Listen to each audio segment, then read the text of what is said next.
याती अलन्नासी ज़मानुन ला युबालिल मरउ मिन ऐना खज़ल माल अमिन हलालिन अम मिन हराम।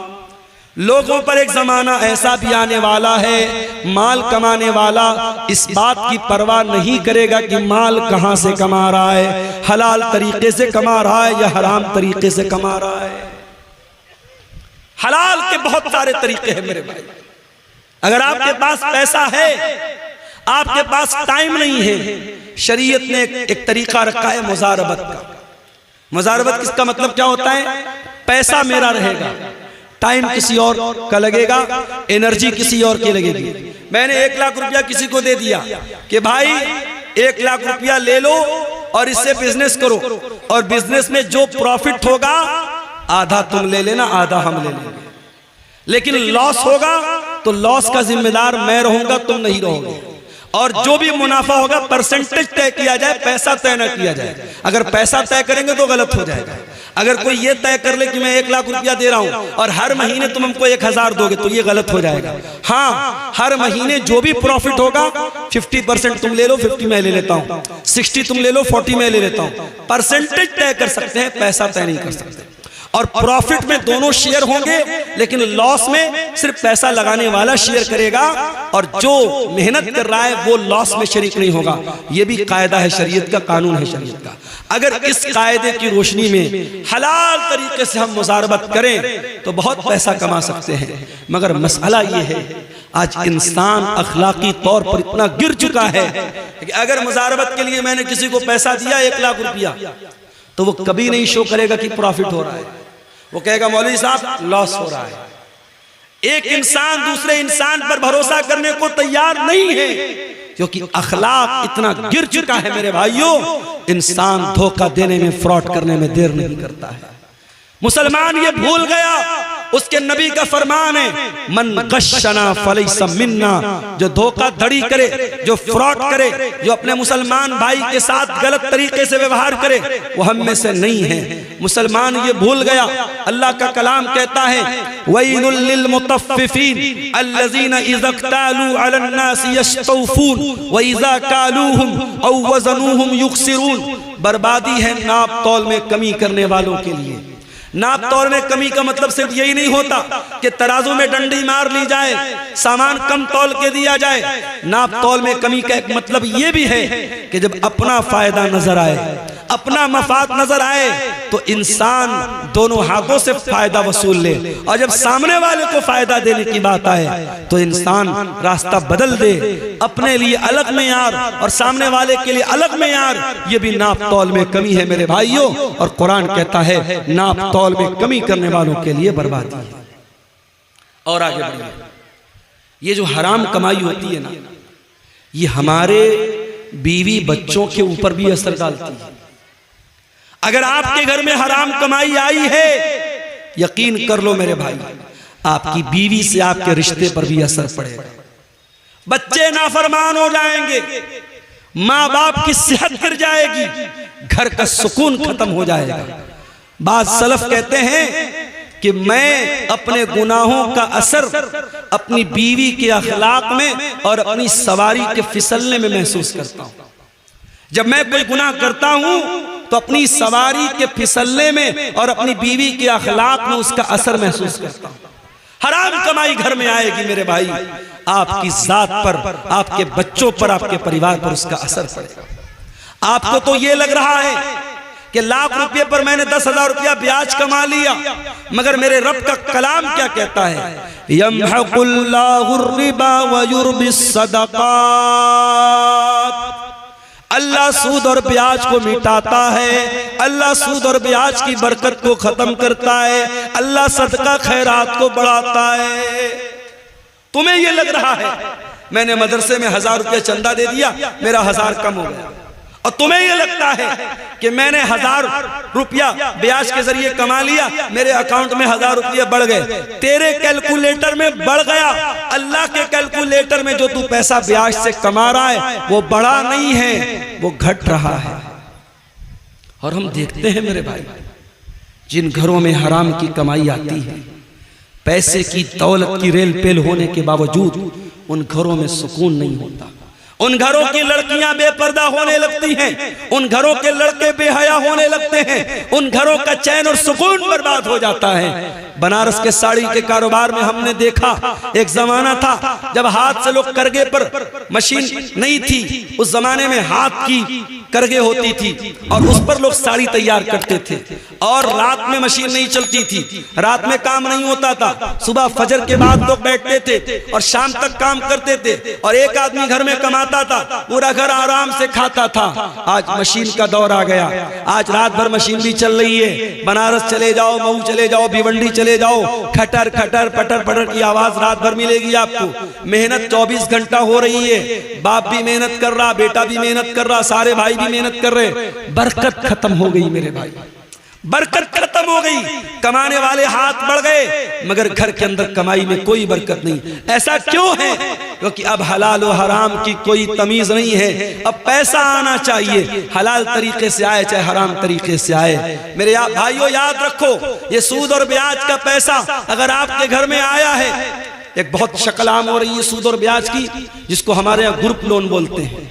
ग्रुप लोन की शक्ल बिहार और झारखंड में बड़ी तेजी से राइज हुई है और बड़े अफसोस की बात यह है कि ये लोन सिर्फ औरत को दिया जा रहा है। औरतों को इकट्ठा करके उनसे साइन करवाया जाता है, बैंक का कर्मचारी आता है, हर हफ्ते औरतों से पैसा लेता है, बड़ी आसानी से 25,000 50,000 का अमाउंट मिल जाता है। अरे अल्लाह के बंदो, अल्लाह के बंदो, अल्लाह से डरो। तुम्हारे समाज में लाखों की तादाद में ऐसे लोग हैं, अगर चाहें एक कोऑपरेटिव तंजीम बना लें, एक कोऑपरेटिव बैंकिंग सिस्टम बना लें और बगैर ब्याज के ये छोटी छोटी रकम भरोसेमंद आदमी को तहकीक करने के बाद, जिसको कोई बिजनेस स्टार्ट करना हो, कोई काम स्टार्ट करना हो, ये 25-50 हजार की रकम देके काम स्टार्ट कर दें। शरीयत कहती है आप लोगों का काम शुरू करा दो, लोगों को भीख मांगने पर और लोगों को सूद खाने पर मजबूर मत करो। आज सूद और ब्याज, बड़ी मामूली रकम पर सूद और ब्याज खाया जा रहा है और घर की औरतों को उसमें इन्वॉल्व किया जा रहा है। हराम कमाई की एक शक्ल और भी है, और वो क्या है? किसी दूसरे की जमीन पर नाजायज कब्जा कर लेना।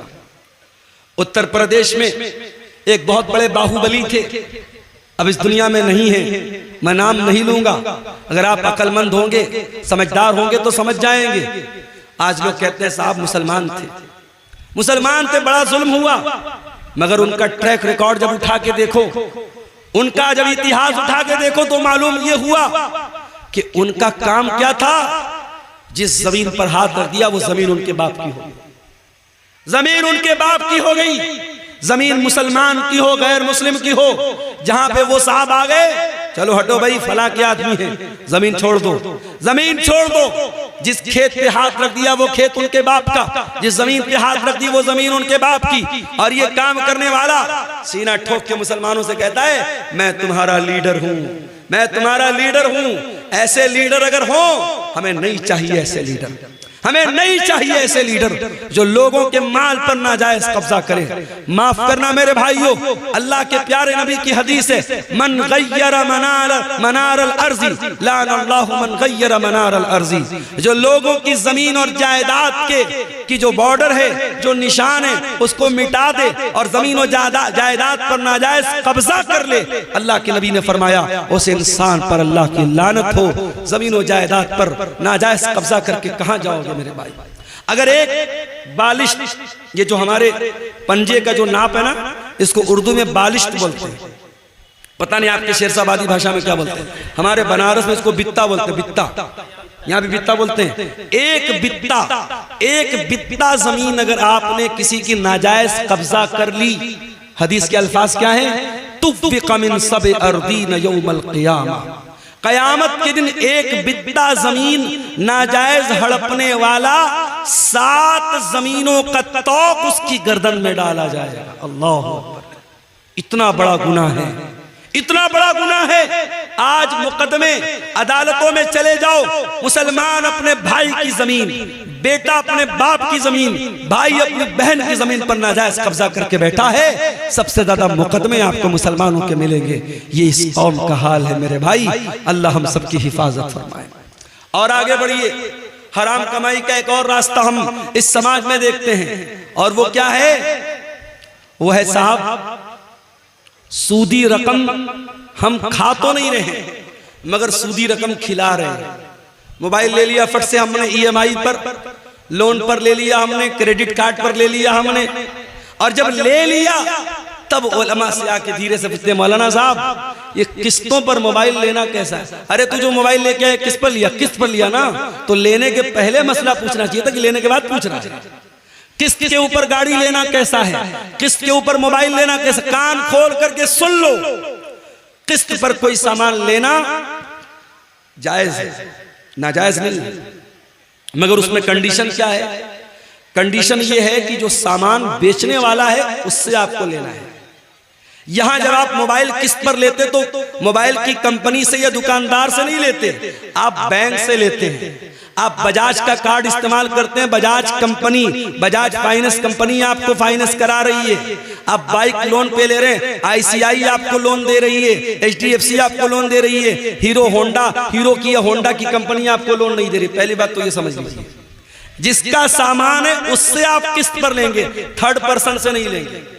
और अगर थर्ड पर्सन से ले रहे हैं तो इसका मतलब आप उससे पैसा उधार ले रहे हैं, सामान नहीं खरीद रहे, पैसा उधार ले रहे हैं। और पैसा अगर उधार ले रहे हैं तो शरीयत का एक कानून याद रखो कि हम उधार पैसा किसी से भी अगर लेंगे या देंगे, उधार पैसे के ऊपर कोई प्रॉफिट कमाना जायज नहीं है। मैंने आपको 1 लाख रुपया दे दिया, 1 लाख रुपया आपको जब मैंने दिया तो आपने अपना मोबाइल हमको दे दिया। अब ये मोबाइल मैं यूज कर रहा हूं, मोबाइल आपका बस यूज कर रहा हूं, बेच नहीं रहा हूं, यूज कर रहा हूं। 1 महीने के बाद आप आए और आपने कहा कि मौलवी साहब आप 1 लाख रुपया वापस ले लीजिए और मोबाइल मुझको दे दीजिए। मैंने 1 लाख रुपया वापस ले लिया, मोबाइल आपको दे दिया। हमें क्या लग रहा है साहब, ये तो जायज है। उसने हमको पैसा दिया, हमने पैसा दिया था, उसने बदले में मोबाइल दिया था। उस मोबाइल को हम गारंटी के तौर पर तो ले सकते हैं, लेकिन उस मोबाइल को अगर हम यूज कर रहे हैं तो ये ब्याज हो जाएगा मेरा। इतना खतरनाक मामला है। शरीयत कहती है कि आप किसी को कर्जा दे रहे हैं तो कर्जा एहसान करने के लिए होता है, कर्जा कमाने के लिए। कमाना है तो बिजनेस करो, पार्टनरशिप करो। अगर किसी को उधार दे रहे हो, उधार पर 1 पैसा 1 रुपया भी मुनाफा नहीं कमा सकते। हाँ, मैंने आपको 1 लाख रुपया दिया, कुछ तय नहीं किया मैंने। आप जब पैसा मुझको देने आए, आपने अपनी खुशी से कहा मौलाना साहब आप मेरे काम आए थे, आपने मेरे बड़े मौके से मेरी मदद की थी, मैं अपनी खुशी से ये 1 किलो मिठाई लेके आया हूं। 1 किलो मिठाई लेके आया हूं, वो दिवाली वाली मिठाई नहीं होनी चाहिए, वो अलग से खरीदा हो। 1 किलो मिठाई लेके आए बगैर मांगे, तो ये ब्याज में नहीं शामिल होगी, बल्कि ये अल्लाह के रसूल का तरीका था कि जब आप किसी से कर्ज लेते थे तो वापसी के टाइम कुछ बढ़ा के दे देते थे। ये बढ़ा के देना ये इंसानियत का और हुस्न अखलाक का तकाजा है, ये ब्याज नहीं है। लेकिन उधार में कोई किस्म का प्रॉफिट पहले से तय कर लेना और वो प्रॉफिट देना या लेना ये हराम है। और आप जब फाइनेंस पर मोबाइल लेते हैं तो 2%, 3%, 4%, 12% कुछ ना कुछ आप उसमें ब्याज देते हैं, और कुछ नहीं देते तो कम से कम अगर EMI आपने टाइम से पेमेंट नहीं किया, महीने की 1 तारीख को EMI का टाइम आया, आपने पेमेंट नहीं किया, तो पहली बात तो मोबाइल बंद हो जाएगा। मोबाइल का सिस्टम है वो लॉक रहता है, मोबाइल फौरन बंद हो जाएगा। और उसके बाद 2 दिन बाद आप जब पेमेंट करेंगे, अगर हर महीने 2000 दे रहे हैं तो 100 रुपया बढ़ा के देना पड़ेगा। ये जो बढ़ा के आप दे रहे हैं ये क्या है? यही सूद है, यही ब्याज है। और एक मोबाइल के लिए आप ब्याज दे रहे हैं। अल्लाह के प्यारे नबी फरमाते हैं लानल्लाहु आकिल रिबा व मुकिलहु व कातिबहु व शाहिदैहि। आपने फरमाया सूद खाने वाला, सूद खिलाने वाला, सूद लिखने वाला, सूद की गवाही देने वाला, सब पर अल्लाह की लानत। और आपने फरमाया सब बराबर हैं, हम सवा, सब बराबर हैं। ये सूद इतना बड़ा गुनाह है, ये ब्याज इतना बड़ा गुनाह है। अल्लाह के नबी फरमाते हैं, मुस्तदरक अल हाकिम की हसन दर्जे की रिवायत है, अर्रिबा सलासु व सबऊन बाबा, कि सूद के 70 से ज्यादा दरवाजे हैं, सूद के 70 से ज्यादा दर्जे हैं। ऐसरुहा अयन की हर रजुल उम्महु, और उसमें सबसे हल्का दर्जा ये है इंसान अपनी सगी माँ के साथ ज़िना करे। अपनी सगी माँ के साथ ज़िना करे। कौन तसव्वुर नहीं कर सकता इंसान अपनी सगी माँ के साथ ज़िना, तो बड़ी दूर की बात है, उसको गलत नजर से देख भी नहीं सकता इंसान। सूद और ब्याज खाना अपनी सगी माँ के साथ ज़िना करने से बड़ा पाप है मेरे भाई। और ये पाप आज का मुसलमान धड़ल्ले से कर रहा है, रोजा नमाज करके कर रहा है, माथे पर सजदे का निशान लगा के कर रहा है, चेहरे पर दाढ़ी रख के कर रहा है। खबरदार मेरे भाई, इस सूद और ब्याज से बाज आ जाओ, बाज आ जाओ। इस हराम कमाई से अपने घरों को, अपने दामन को बचा जाओ। और आगे बढ़िए मेरे भाइयों, सहाबे किराम को देखिए। हजरत अबू बकर सिद्दीक, उनका एक गुलाम था, वो एक मर्तबा खाने की कोई चीज लाता है, हजरत अबू बकर सिद्दीक को देता है। हजरत अबू बकर मुंह में डाल लेते हैं। वो कहता है, अबू बकर क्या आपको मालूम है ये मिठाई जो मैंने आपको खिलाई ये कैसी थी? मैं दौरे जाहिलियत में लोगों की किस्मत का हाल बताया करता था, और आज मुझे वही उसी दौर का एक आदमी मिल गया इसका काम कभी मैंने किया था, और उसी दौर के तोहफे के तौर पर ये मिठाई उसने दी थी जो मैंने ला के आपको दे दी और आपने खा ली। हजरत अबू बकर को जैसे ही अंदाजा हुआ कि ये कमाई हराम की है, उन्होंने फौरन अपने मुंह में हाथ डाला और उस मिठाई को, उस मीठी चीज को अपने हलक के नीचे उतरने न दिया, उल्टी करके कह करके बाहर निकाल दिया। ये सहाबे किराम थे। और यही नहीं, हमारे प्यारे नबी सल्लल्लाहु अलैहि वसल्लम अपने घर वालों को भी हलाल और हराम की बड़ी सख्ती से तालीम देते थे। आपके नवासे हजरत हसन रजी अल्लाह ताला अन्हु 5 साल के बच्चे हैं और मस्जिद के अंदर खेल रहे थे। खेलते खेलते मस्जिद के अंदर सदका की खजूरें आके रखी हैं, सदका की खजूर आके रखी है। हजरत हसन ने खजूर उठाई और खजूर उठा के मुंह में डाल ली। 5 साल के बच्चे को क्या पता कि खजूर कैसी है? उसको खजूर नजर आई, उसने उठाई, मुंह में डाल ली। नबी की नजर पड़ गई, नबी की नजर पड़ गई। नबी चाहते तो अपने बच्चे के, अपने नवासे के हाथ से छीन लेते, उसके मुंह में से निकाल लेते, मगर नबी ने तरबियत क्या की मेरे भाइयों। अल्लाह के प्यारे नबी ने अपने 5 साल के नवासे से फरमाया, बेटा थूक दे, बेटा मुंह से निकाल दे। अमा शऊरता अन्ना लाना कुल सदका, ऐ मेरे बच्चे क्या तू नहीं जानता कि हम सदका नहीं खाते? मेरे बच्चे ये सदका की खजूर है और तू नबी का नवासा है, तू नबी के अहले बैत में से। क्या तुझे मालूम नहीं कि तेरे नबी के ऊपर और नबी के अहले बैत के ऊपर सदका हराम है? सदका हराम है, नबी के अहले बैत पर सदका हराम है। ये तालीम दी है जनाब मोहम्मद रसूलुल्लाह सल्लल्लाहु अलैहि वसल्लम ने अपने 5 साल के नवासे। ये एहतियात थी मेरे भाई। बनारस में मुझे बहुत अच्छी तरीके से याद है, एक जमाना था, ये जो कपड़ा होता ना, कपड़ा, कुछ कपड़े ऐसे बनते थे बनारस में जिस पर मोर बना रहता था। मोर बना है या चिड़िया बनी है या बंदर बना है या कोई भी तस्वीर बनी है। उलमा का फतवा था कि कपड़े पर अगर फिगर बना है, उस फिगर वाले कपड़े की कमाई सही नहीं है। और बनारस में साड़ी का कारोबार करने वालों को बड़ा बड़ा ऑफर मिलता था, बड़ी बड़ी रकम मिलती थी कि अगर तुम तस्वीर वाला कपड़ा तैयार करोगे हम तुम्हें पैसा ज्यादा देंगे, तुम्हारी साड़ी महंगी बिकेगी। मगर एहतियात होती थी, लोग नहीं तैयार करते थे। और अगर किसी के बारे में पता चल जाता था कि वो इंसान अपने साड़ी के ऊपर, अपने कपड़े के ऊपर इमेज बना करके बेच रहा है, लोग उसके घर दावत नहीं खाते थे, लोग उसके घर खाना नहीं खाते थे। ये एहतियात बनारस में मैंने अपनी आंखों से देखी। मगर आज क्या हो रहा है? आज वो एहतियात खत्म हो गई मेरे भाई। आज एहतियात का दौर खत्म। आज बनारस में हजारों लोग साड़ी पर तस्वीर वाली साड़ी बनवा रहे हैं, बेच रहे हैं, कारोबार कर रहे हैं और कोई फर्क नहीं पड़ रहा है। पैसा कमा रहे हैं, दबा के पैसा कमा रहे हैं। याद रखो मेरे भाइयों, पैसा तो यहीं रह जाएगा, जमीन तो यहीं रह जाएगी, जायदाद तो यहीं रह जाएगी। और हम मर करके अल्लाह के पास जाएंगे और अल्लाह पूछेगा मेरे बंदे तेरे सामने हलाल के बहुत सारे रास्ते थे, तूने हराम क्यों अपनाया, तूने गलत क्यों अपनाया। इसलिए कि क़यामत के दिन 5 सवालों का जवाब दिए बगैर अब्दुल गफ्फार को भी फुर्सत नहीं है, शेख वसीम मदनी को भी फुर्सत नहीं है, हमारे उलमा को भी फुर्सत नहीं है, आपको भी मोहलत नहीं है। 5 सवालों का जवाब तो सबको देना है। क्या सवाल होगा? ला तज़ूलु क़दमा इब्ने आदम मिन इंद रब्बिही यौमल क़ियामा।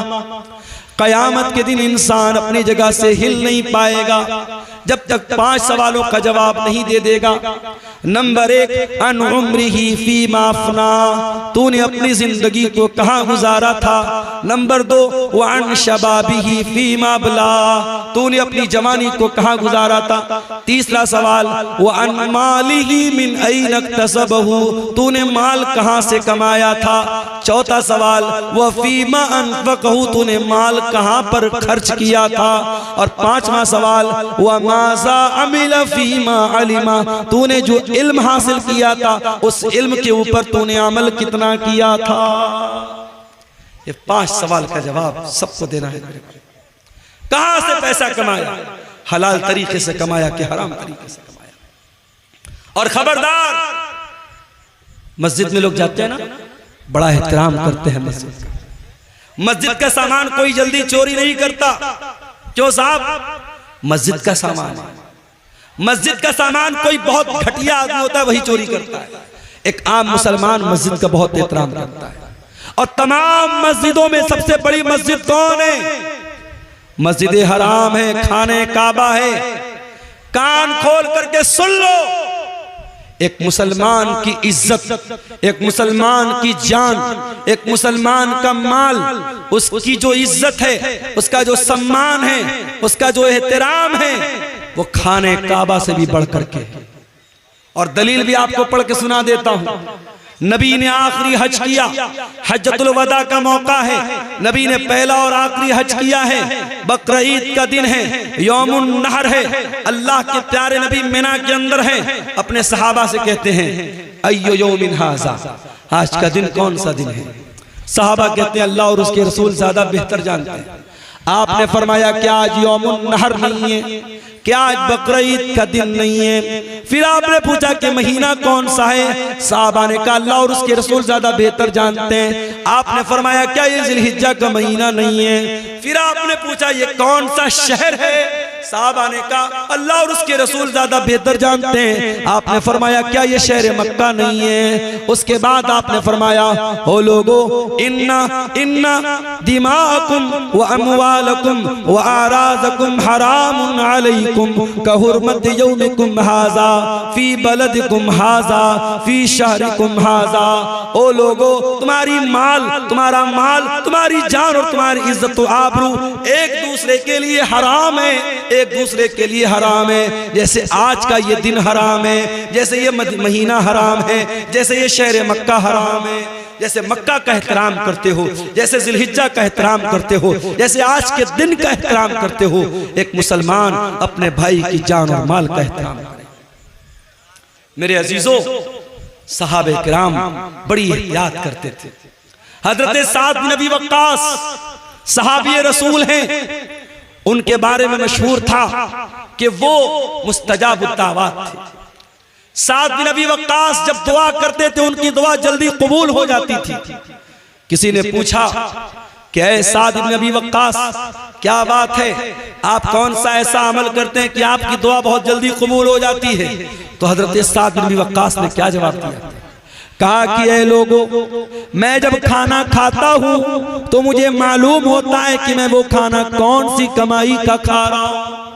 मैं जब भी कोई लुकमा उठा करके अपने मुंह में डालता हूं, जब तक यकीन न हो जाए, जब तक कंफर्मेशन न हो जाए, जब तक ये मुतय्यन न हो जाए कि मैं हलाल कमाई का और पाकीज़ा कमाई का लुकमा खा रहा हूं, तब तक वो लुकमा अपने हलक के नीचे नहीं उतारता हूं। एक बहुत बड़े अहले हदीस आलिम का वाकया सीरत निगारों ने लिखा है। गालिबन अगर मेरी याददाश्त धोखा नहीं खा रही है, गालिबन ये मौलाना अब्दुल्ला गाजीपुरी का वाकया है। अब्दुल्ला गाजीपुरी रहमतुल्लाह अलैह बहुत बड़े अहले हदीस आलिम थे। उनको कहीं सफर पे जाना था, ट्रेन का टाइम हो गया, ट्रेन का टाइम हो गया, स्टेशन पर पहुंचे, इतना टाइम नहीं था कि टिकट खरीद सकते और सामने ट्रेन छूट रही थी। और उस जमाने में इतनी ट्रेनें नहीं थी कि चलो एक ट्रेन छूट गई तो दूसरी पकड़ लेंगे। मौलाना अब्दुल्ला गाजीपुरी साहब ने जल्दी से ट्रेन पकड़ी, ट्रेन पर सवार हो गए, मगर दिल ही दिल में ये एहसास हो रहा था मैंने टिकट नहीं खरीदा है, ये रेलवे की चोरी है, ये सरकार की चोरी है। जब मौलाना अब्दुल्ला गाजीपुरी की मंजिल आ गई, जब उन्होंने अपनी मंजिल पर वो उतर गए, तो जिस स्टेशन से वो वहां तक आए थे उस स्टेशन तक का उन्होंने टिकट खरीदा। हालांकि कोई टीटी नहीं था, कोई चेक करने वाला नहीं था, कोई टिकट को चेक करने वाला, कोई पकड़ने वाला नहीं था। कभी कभी ऐसा होता है, मैं बनारस से अभी पिछले हफ्ते की बात, एक प्रोग्राम था मेरा अररिया में। अब बनारस से मैं चला, इत्तेफाक से त्योहार का दिन था, ट्रेन पर रश बहुत था और पहले से मैंने रिजर्वेशन नहीं कराया था। अब उसके बाद जब मैं ट्रेन पे लोकल टिकट लेकर के, जनरल टिकट लेके जब मैं चढ़ा था, मैंने सोचा टीटी मिलेगा, उससे बात करूंगा और टिकट कटवा करके एसी में कहीं जगह मिल जाएगी तो एसी बैठ जाऊंगा।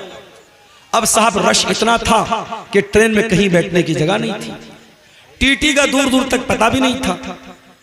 अब आपको मैं बताऊं कि बनारस से पटना तक तकरीबन 5 घंटे मैंने एसी जो बोगी होती है उसका जो बाथरूम होता है, बाथरूम के पास खड़े होकर के, बैग मेरे पीठ पर लदा हुआ था, बैग लादे हुए 5 घंटे खड़े होकर के मैंने वो सफर किया।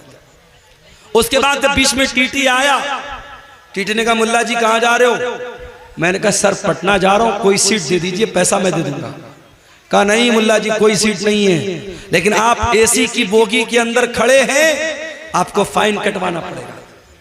मैंने कहा सर मैं अंदर कहां खड़ा हूं, बाथरूम के पास खड़ा होकर के जा रहा हूं, टिकट तो है मेरे पास। कहा कि आप चूंकि एसी बोगी में चढ़े हैं आपको फाइन देना पड़ेगा। मैंने कहा जनरल में जाने लायक हालात नहीं है। उसने कहा जनरल में तो छोड़ दो, आपने जनरल का टिकट लिया, आप एसी में आए हो। उसने 1000 रुपया फाइन भी काटी और 5 घंटे का सफर मैंने खड़े होकर गुजारा। आज हालात ये है, जब रश का टाइम होता है टिकट जल्दी नहीं मिलता है। मौलाना अब्दुल्ला गाजीपुरी उस दौर में वो टिकट बगैर खरीदे वापस जा सकते थे, मगर उनकी एहतियात देखो मेरे भाई, उनका तकवा देखो। वो जिस स्टेशन से आए थे उस स्टेशन तक का उन्होंने टिकट खरीदा और वही टिकट खरीद करके उसको फाड़ दिया। उनके साथियों ने पूछा मौलाना ये क्या किया आपने? कहा मेरे भाइयों मैं रेलवे की ट्रेन का मैंने सफर किया था और मैं जल्दीबाजी में टिकट नहीं खरीद पाया था। मैंने जानबूझ करके उस स्टेशन का टिकट खरीद करके फाड़ दिया ताकि उतनी रकम सरकार के खजाने में चली जाए। ये हमारे उलमा थे, ये हमारे उलमा थे जो सरकार और हुकूमत और गवर्नमेंट की चोरी को भी चोरी समझते थे। और आज मुसलमान अपने मुसलमान भाई का सामान चोरी करने में भी दरेग नहीं करता है। मेरे अजीजों ये एहतियात अपने अंदर पैदा करो। सलफ कहा करते थे अतिब मतआमका तकुन मुस्तजाब दावात, अपनी कमाई को हलाल कर लो तुम्हारी दुआएं कबूल होने लगेगी। इमाम अबू हनीफा रहमतुल्लाह अलैह बहुत बड़े इमाम गुजरे हैं, अल्लाह की रहमतें नाजिल हो उनके ऊपर। इमाम अबू हनीफा रहमतुल्लाह अलैह ने एक आदमी को कर्जा दिया, कर्जा दे दिया उसको, उसने समय पर टाइम पर कर्जा नहीं लौटाया। इमाम अबू हनीफा रहमतुल्लाह अलैह उस आदमी के दरवाजे पर गए। गर्मी का मौसम था, धूप निकली हुई थी और इमाम अबू हनीफा दरवाजे के पास खड़े हैं। दरवाजा खुलता है और उस इंसान के मकान के अंदर एक बहुत बड़ा पेड़ है, एक बहुत बड़ा दरख्त है। वो इंसान रिक्वेस्ट करता है इमाम साहब आप ठीक है पैसा लेने आए हैं, कर्जा लेने आए हैं, लेकिन इमाम साहब गर्मी का मौसम है, धूप बहुत तेज निकली है, आप मेरे दरवाजे के अंदर चले आए और इस पेड़ की छाया में आप आ जाएं, इस पेड़ की छांव में आ जाएं। आपको गर्मी लग रही है, धूप लग रही है, आप इतने बड़े आलिम हमसे देखा नहीं जाता है, आपको शोभा नहीं देता है। इमाम अबू हनीफा कहते हैं ऐ मेरे भाई, तूने अगर मेहमान के तौर पर बुलाया होता, मैं तेरे घर में भी आया होता, तेरे पेड़ के नीचे खड़ा भी होता और एक गिलास पानी भी मैंने पिया होता, मगर मैं मेहमान बन के नहीं आया हूँ, मैं अपना कर्जा लेने के लिए आया हूँ। और मुझे इस बात का डर है, अगर मैं तेरे मकान के अंदर दाखिल हो गया और तेरे पेड़ की छांव में मैं आ गया, तो ये भी एक तरीके का प्रॉफिट हो जाएगा, ये भी एक तरीके का मुनाफा हो जाएगा। और मैंने चूंकि तुमको कर्जा दिया है और कर्जे पर अगर मैंने ये प्रॉफिट हासिल कर लिया, ये मुनाफा मैंने हासिल कर लिया, तो मुझे इस बात का डर है कि कहीं ये भी सूद और ब्याज में शामिल न हो जाए। अल्लाह अकबर, कितना प्यारा हमारा दीन है मेरे भाई, कितना प्यारा हमारा दीन है। कितनी एहतियात करते थे हमारे असलाफ कि किसी को पैसा उधार दिया है तो उसके मकान के पेड़ की छांव में भी जाना उन्होंने गवारा नहीं किया। इमाम अहमद इब्न हंबल के पास एक औरत आती है, गौर से सुनना ये वाकया। इमाम अहमद इब्न हंबल के पास एक औरत आती है। ऐ इमाम अहमद इब्न हंबल, एक मसला पूछने आपके पास आई। क्या मसला है? ऐ इमाम अहले सुन्नत, ऐ इमाम अहमद इब्न हंबल, मसला ये है कि मैं कपड़ा तैयार करती हूँ, कपड़ा बुनती हूँ, और मैं दिन में भी काम करती हूँ, रात में भी काम करती हूँ। दिन में सूरज की रोशनी में काम करती हूँ, रात को मैं चिराग जला करके चिराग की रोशनी में काम करती हूँ।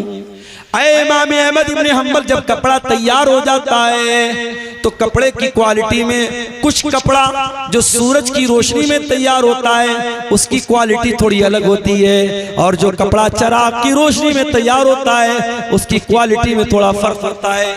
ऐ इमाम अहमद इब्न हंबल, मैं मसला पूछने आई हूँ, जब मैं ये कपड़ा मार्केट पे बेचने जाऊंगी, जब मैं इस कपड़े को बाजार में बेचने जाऊंगी, तो क्या मुझे ये क्लियर करना पड़ेगा, क्या मुझको ये बताना पड़ेगा कि इस कपड़े का कौन सा हिस्सा मैंने सूरज की रोशनी में तैयार किया है और कौन सा कपड़ा मैंने रात के चिराग की रोशनी में तैयार किया है।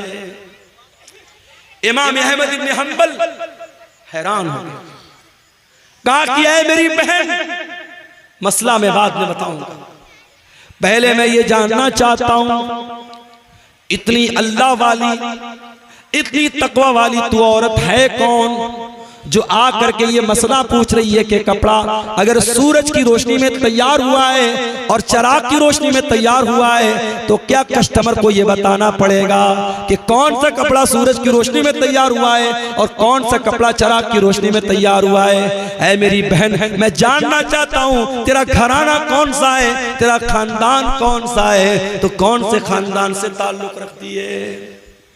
उस औरत ने कहा, ऐ इमाम अहमद इब्न हंबल, मैं इमाम बिश्र अल हाफी की बहन हूं। उस दौर के एक बहुत बड़े इमाम थे, इमाम बिश्र अल हाफी, मैं उनकी बहन हूं। हजरत इमाम अहमद इब्न हंबल ने कहा, वल्लाह मैंने बहुत तारीफ सुनी थी बिश्र अल हाफी की, आज देख लिया कि उनके घराने के अंदर कितनी दीनदारी है, कितना तकवा है, कितना अल्लाह का डर है, कितनी एहतियात है कि आज उनकी बहन आकर के मुझसे मसला पूछ रही है। मेरे प्यारे साथियों, एहतियात इसको कहते हैं, हलाल और हराम की चिंता इसको कहते हैं। आज तो हमारा मिजाज ये बन चुका है, बस पैसा आना चाहिए चाहे जैसे आ जाए, और यही वजह है आज रिश्तों की बरकत मेरे प्यारे साथियों खत्म हो चुकी है। आज जब लड़की देखने के लिए जब लड़के की मां जाती है तो क्या देखती है, लड़की की पर्सनालिटी कैसी है, लड़की कितनी खूबसूरत है, लड़की का घर और मकान कैसा है, लड़की कितना जहेज लेकर आएगी। काश हमने लड़की के घर वालों का तकवा देखा होता, लड़के की दीनदारी देखी होती, और मुत्तकी और परहेजगार लड़की को बहू बना के घर में लाते, तो शायद आज हालात वो न होते जो आज अपनी आंखों से हम और आप देख रहे हैं। हजरत उमर फारूक का वो वाकया याद कीजिए। हजरत उमर फारूक अपने दौर में गश्त पर निकले, एक मकान के पास से गुजरते एक लड़की की आवाज आ रही है। लड़की की मां अपनी लड़की से कह रही है, बेटी दूध में उठ करके पानी मिला दे, सुबह हम दूध का कारोबार करने जाएंगे, दूध बेचने जाएंगे, रात बहुत हो चुकी है, तू जल्दी से दूध में पानी मिला दे। लड़की कहती है, अरे अम्मी जान, क्या आपको पता नहीं है अमीरुल मोमिनीन का ऑर्डर आया है, हजरत उमर का हुक्म आया है, दूध में पानी मिलाना जुर्म है, दूध में पानी मिलाना अपराध है, हमें मार्केट में शुद्ध दूध बेचना है, हमें प्योर दूध बेचना है, हमें खालिस दूध बेचना है, हमें दूध में कोई मिलावट नहीं करनी है। माँ ने कहा, बेटी यहाँ कौन सा उमर हमको देख रहा है, या कौन सा उमर देख रहा है, रात का सन्नाटा है, रात का टाइम है, अंधेरा है, ऐ मेरी बच्ची तू जाके दूध में पानी मिला दे, उमर को पता भी नहीं होगा कि हम क्या कर रहे हैं। बेटी ने कहा, मेरी प्यारी अम्मी जान, ठीक है, हजरत उमर फारूक हमको नहीं देख पा रहे हैं, उनको पता भी न चलेगा, फ़इन्ना रब्ब उमर यराना, अगर उमर हमको नहीं देख रहे हैं, ऐ अम्मी जान उमर का रब तो हमको देख रहा है। ऐ मेरी प्यारी माँ, अमीरुल मोमिनीन नहीं देख पा रहे हैं, लेकिन रब्बुल आलमीन तो देख रहा है, अल्लाह तो देख रहा है, अल्लाह को क्या जवाब देंगे। मेरी प्यारी माँ, तो इस सवाल का जवाब दे दे, मैं दूध में पानी मिलाना मैं दूध में पानी मिलाने के लिए तैयार हो जाऊंगा। जब बेटी ने ये जवाब दिया, माँ खामोश, माँ खामोश हो गई। मेरे भाइयों, तरबियत करो तो ऐसी करो कि आपके बच्चे जहां आपसे गलती हो, आपके बच्चे आपकी का सुधार कर दें, आपकी इस्लाह कर दें। बेटी ने जब ये जुमला कहा है, माँ खामोश हो गई।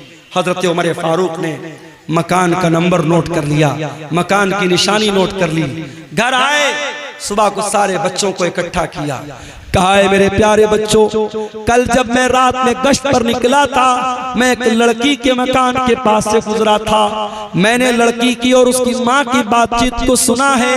मेरे बच्चों, मैं नहीं जानता वो लड़की कितनी खूबसूरत है, मैं नहीं जानता वो लड़की कौन से खानदान से उसका ताल्लुक है, मैं नहीं जानता उसका हसब व नसब कैसा है, इतना जानता हूँ वो लड़की बहुत अल्लाह वाली है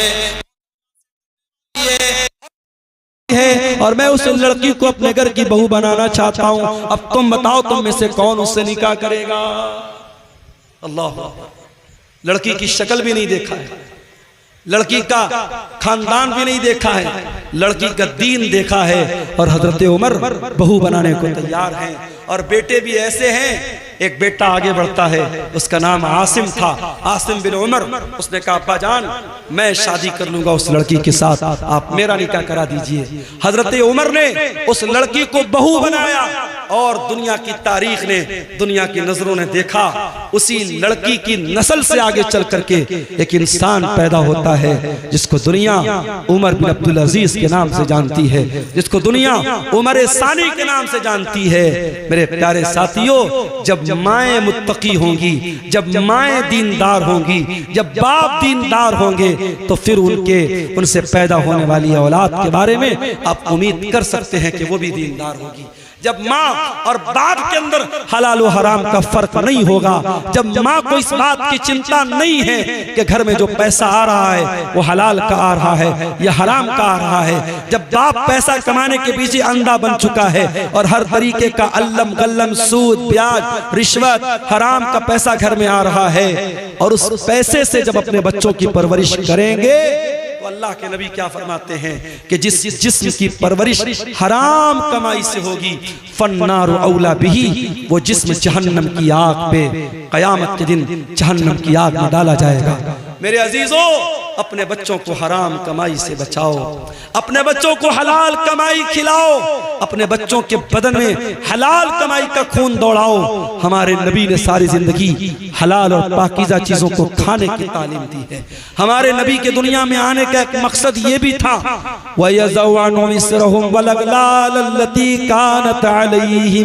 मेरा नबी हलाल चीजों को तुम्हारे लिए, पाकीज़ा चीजों को तुम्हारे लिए हलाल करने आए थे, मेरे नबी नापाक चीजों को तुम्हारे लिए हराम करने आए थे, और मेरे नबी तुम्हारे कंधे के ऊपर, तुम्हारे ऊपर जो जंजीरें थी, जो बेड़ियां थी, उन बेड़ियों से तुमको आजाद करने के लिए दुनिया में आए थे।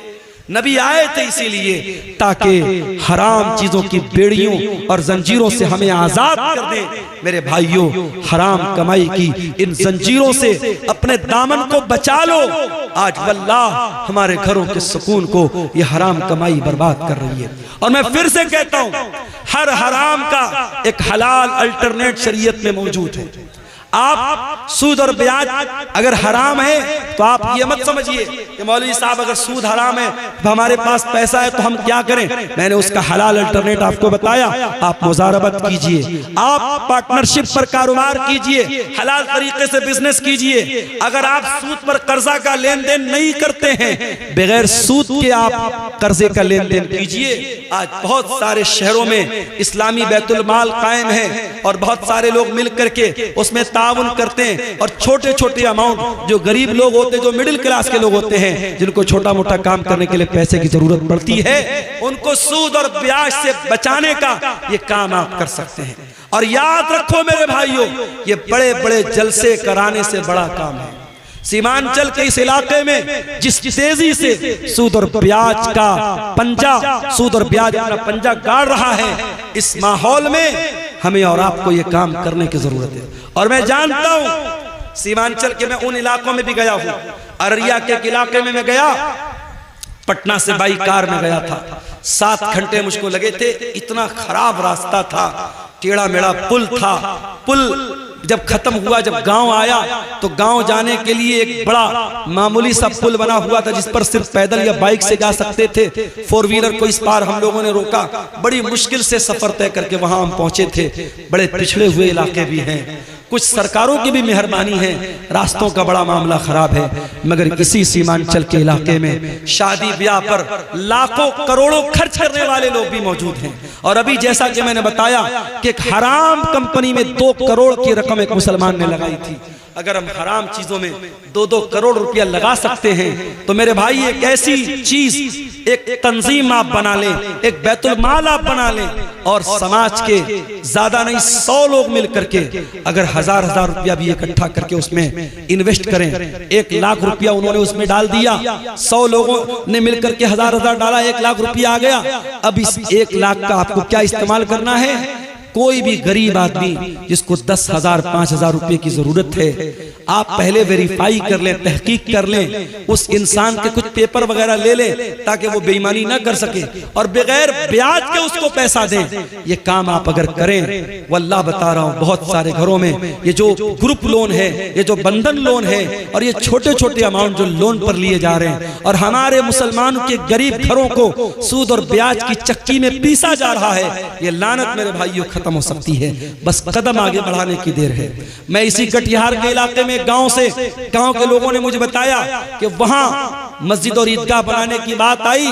गांव के लोगों ने बहुत छोटा अमाउंट, शायद 100 रुपया या कितना 10 रुपया शायद बता रहे थे कि एक परिवार में जितने लोग हैं हर आदमी की तरफ से 10 रुपया देना है।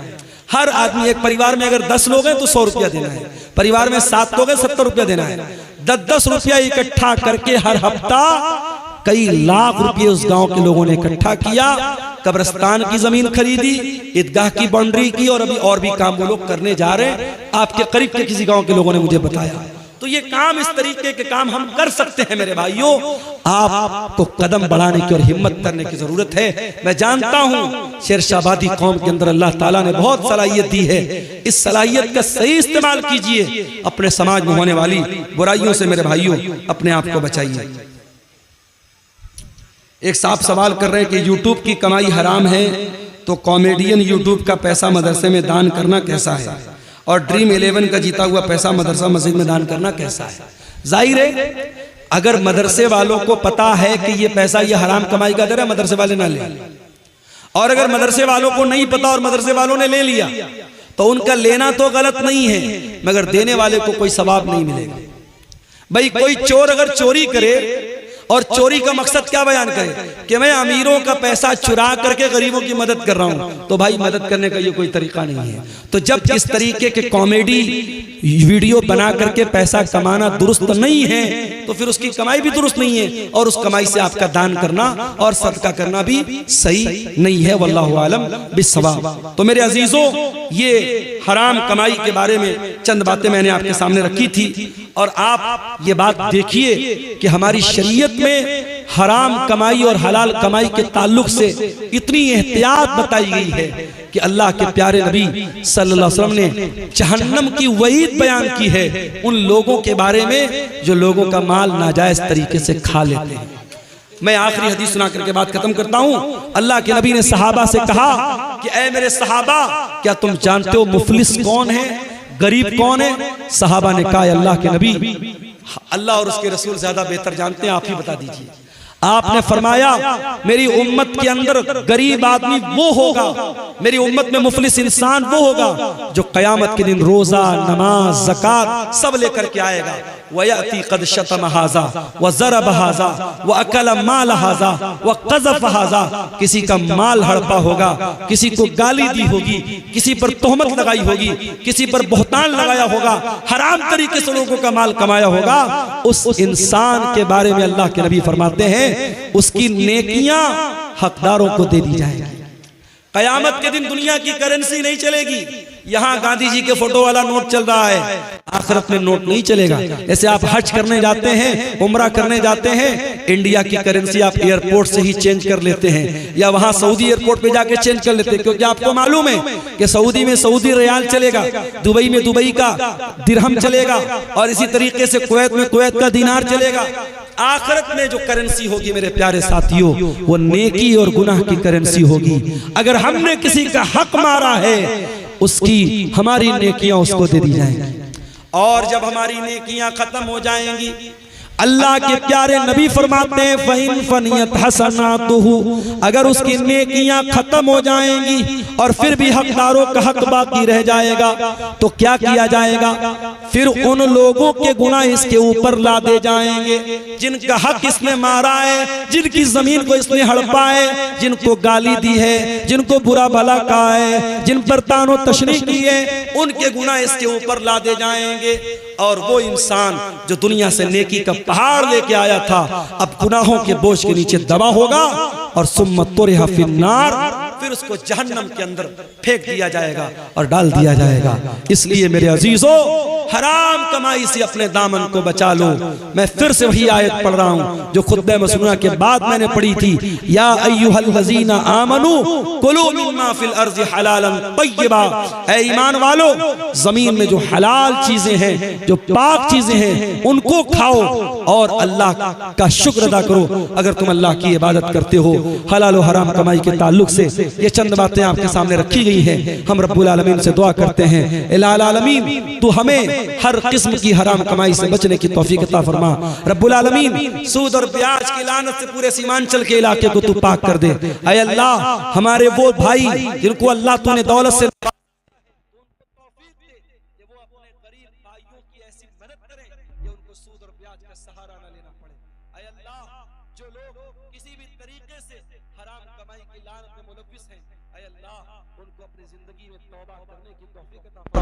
उनको हराम कमाई से